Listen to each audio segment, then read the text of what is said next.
वंदे मातरम। आप सभी को मालूम होगा, पूरे राष्ट्र पर, पूरे भारत पर सबसे बड़ी एक दुखद घटना हुई है।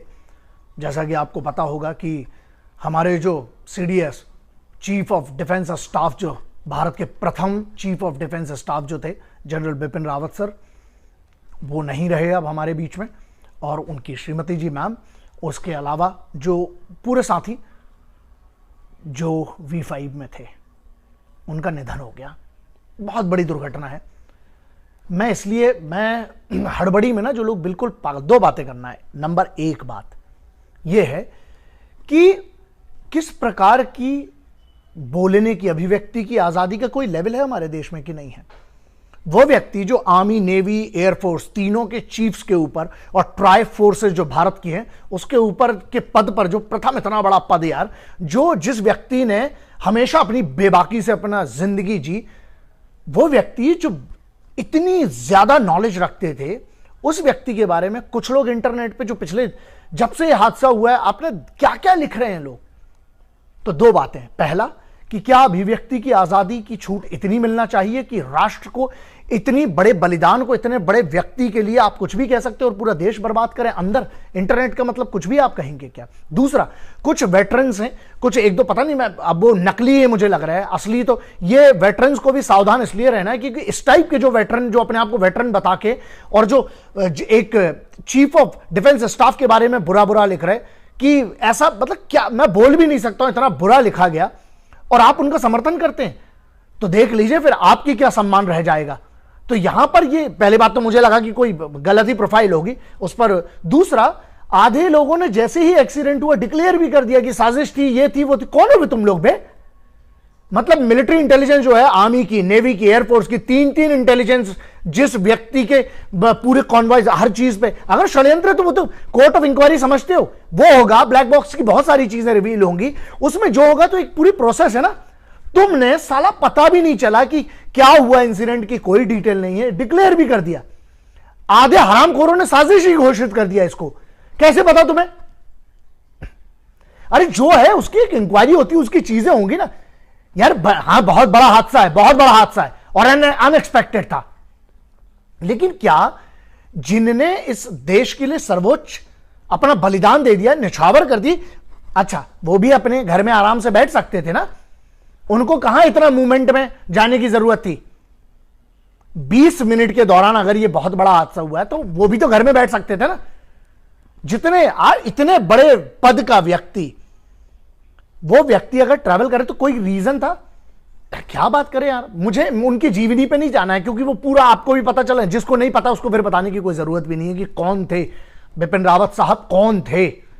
अगर आपको अभी भी नहीं पता तो ये वीडियो आपके कोई काम का भी नहीं है। मैं उनकी बात कर रहा हूं, मैं उन बच्चों की बात कर रहा हूं। जब वहां की अंतिम यात्रा उनकी जब निकली तो हजारों युवा जो थे वो दौड़ रहे थे। अब वही बात है ना कि ये लोग फेमस नहीं है तो कौन जो इनके खिलाफ बोल रहे हैं, जिनने उनके बारे में बुरा बोला, कौन थे वो? किसी पार्टी के थे बे? देश भारत के वे व्यक्ति जो कल ये वो व्यक्ति हैं जिनने चाइना वाले फ्रंट पर सबसे ज्यादा काम करने की कोशिश की और की। आपको पता भी है क्या होती हैं ये चीजें। मुझे इतना ज्यादा निटिग्रिटीज फौज के बारे में नहीं, वो उनने क्या किया क्या नहीं किया वो एक बहुत बड़ी बात है। बात यह है कि यार मान लीजिए आप किसी ऐसे व्यक्ति को जानते हैं जिनका ऐसे हादसे में निधन हुआ है, जिनने हो सकता है इतने सर्वोच्च पद पर ना हो, तो क्या आपके अब उनके बारे में भी गलत लिखेंगे? ये तो मानसिकता पता चलती है ना। तो यार क्यों नहीं इन लोगों पर, मैं फिर बोलता हूं, भारत सरकार को क्यों नहीं एक पूरी साइबर की एक टीम ऐसी खड़ी करके, जिन लोगों ने ऐसे हादसे में पूरी फौज का मोरल डाउन करने की बात करें, अपमान कर रहे हैं, आप इतने बड़े पद का, एक सर्वोच्च पद का आप अपमान कर रहे हैं, क्यों नहीं इन लोगों पर राष्ट्रद्रोह चलना चाहिए? क्यों नहीं उनको उठा के जेल जाना चाहिए? हम ना कितनी सहनशीलता रखें यार इस देश में, और फिर लोग बोलते कि मैंने जुबान दी है ना गाली नहीं बकने की, लेकिन क्या ये लोग गाली डिजर्व नहीं करते? आप सोचिएगा, आप अपने आप से पूछिएगा क्या चल रहा है। गमहीन माहौल उन परिवारों का सोचा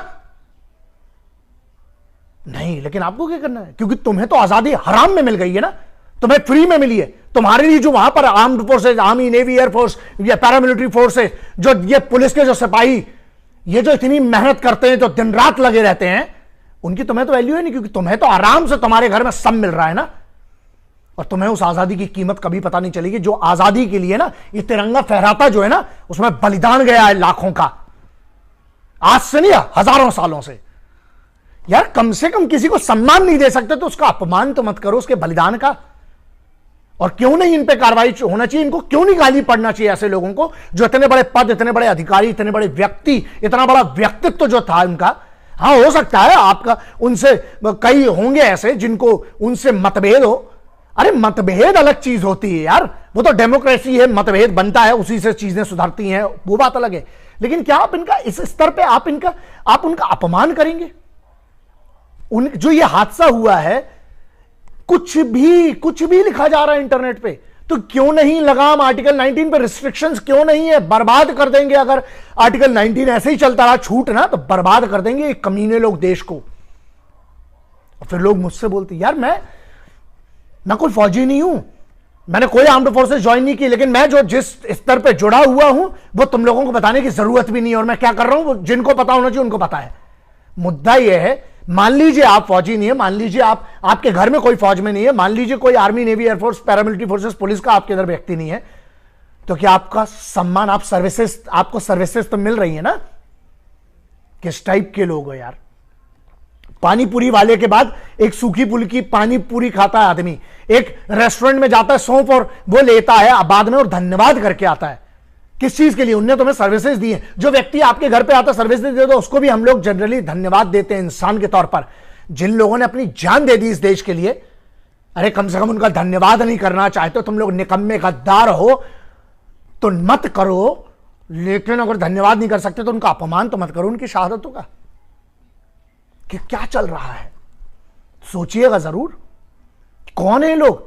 वो व्यक्ति ना, मान लीजिए कहीं ऊपर वाले ने, जो भी आप उनको मानते हैं, अगर ऊपर वाले ने उनसे पूछा ना कि राउत साहब और जो जितने भी हमारे सिपाही गए हैं, जो हमारे अधिकारी लोग गए हैं, अगर उनसे पूछा गया कि आप लोगों को चिंता होगी ना, मृत्यु हो गई आपकी, आप देश को और सर्व नहीं कर पाए, तो आपको चिंता, तो मुझे इतना भरोसा है कि अगर ऊपर वाला से ये सवाल पूछेंगे ना, तो ऊपर वाले का जो ये जवाब देंगे, जनरल रावत साहब जैसे और लीडर जैसे जो है, ब्रिगेडियर लीडर जैसे लोग हैं, कर्नल सिंह जैसे लोग हैं, और जितने हमारे पैरा स्पेशल फोर्सेस के जो उनके PSOs थे, ये लोग एक जवाब जरूर देंगे कि हाँ साहब, चिंता तो है दुश्मनों की, लेकिन उन दुश्मनों की चिंता नहीं है जो देश की बॉर्डर के बाहर हैं, लेकिन उन दुश्मनों की चिंता जो देश के अंदर से हमारे भारत को बर्बाद, बदनाम और हमारे देश को अंदर से खोखला कर रहे हैं।